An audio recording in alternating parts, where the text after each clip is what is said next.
Do you want more success, more growth, more results? Then it's time for the Boundless Success Accelerator from the Modern Observer Group. This isn't your average coaching program. It's where top performers come to dominate.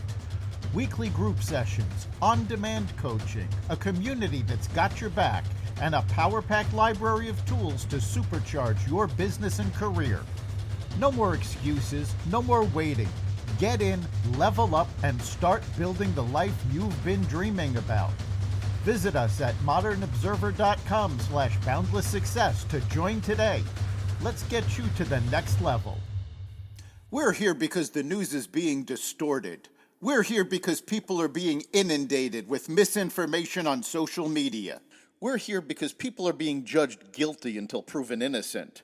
We are fighting back with facts. This is not a safe zone, so buckle up, Buttercup. This is the raw, naked truth.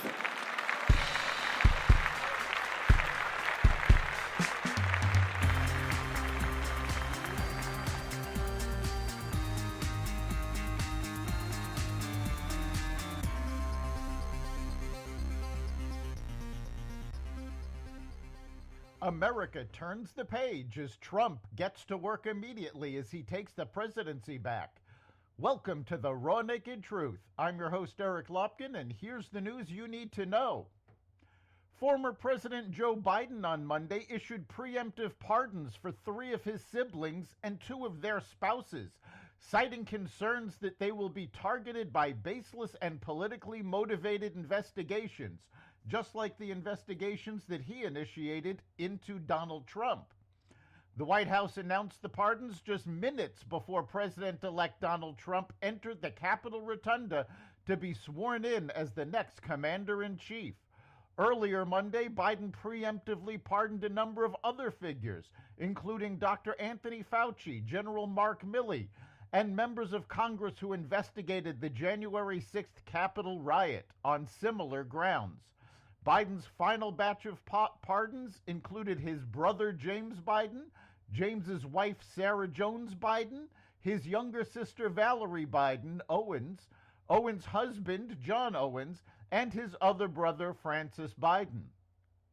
Despite Biden's protests to the contrary, the preemptive pardons indicate that Biden is shielding them from crimes they have committed. High-profile Democrats warned about blanket preemptive pardons before Biden ultimately took this controversial action in the 11th hour of his administration. The precedent of giving blanket pardons, preemptive blanket pardons on the way out of an administration, I think is a precedent we don't want to set. Now, Senator Adam Schiff warned on ABC's This Week in December. President Donald Trump's second inaugural address was a policy-oriented message of hope and unity, experts said. Kevin Roberts, president of the Heritage Foundation, called Trump's address substantial when it came to outlining the president's agenda for the next 4 years. Trump was policy-specific from beginning to end, Roberts said, and I think that that's something that's going to be remembered as a distinguishing characteristic of the speech. Because people, Americans waking up tomorrow, watching the news, reading the news, will remember that Trump articulated a playbook. The golden age of America begins right now, Trump said as he delivered his inaugural address on Capitol Hill Monday. The president hit the ground running, signing 42 executive orders and taking more than 200 executive actions.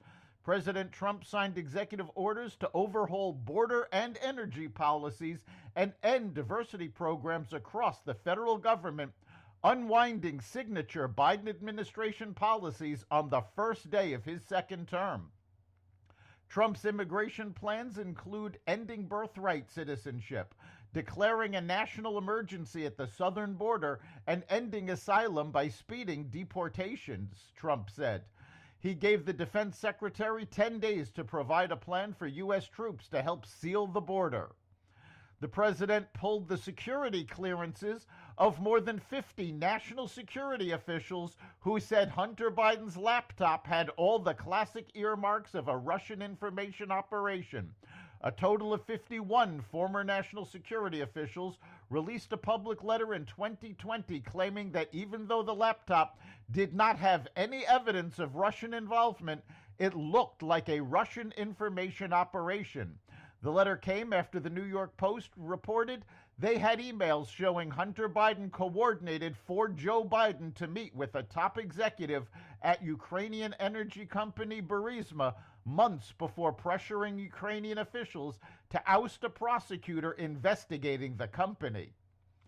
President Donald Trump also pardoned nearly all January 6 defendants on Monday night after promising at his inaugural parade to sign an executive order on the matter. Sitting at the Resolute desk in the Oval Office, Trump signed off on releasing more than 1,500 people charged with crimes stemming from the January 6, 2021 attack on the U.S. Capitol. The order requires the Federal Bureau of Prisons to act immediately on receipt of the pardons. Tonight, I'm going to be signing on the J6 hostages. Pardons to get them out, Trump said at the parade at Capital One Arena in Washington.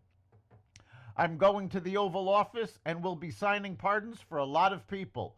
Those pardons include Enrique Tarrio, the former Proud Boys chairman who faced a sentence of 22 years in prison for seditious conspiracy. Tarrio's attorney told the Associated Press he expects Tarrio to face release Monday evening.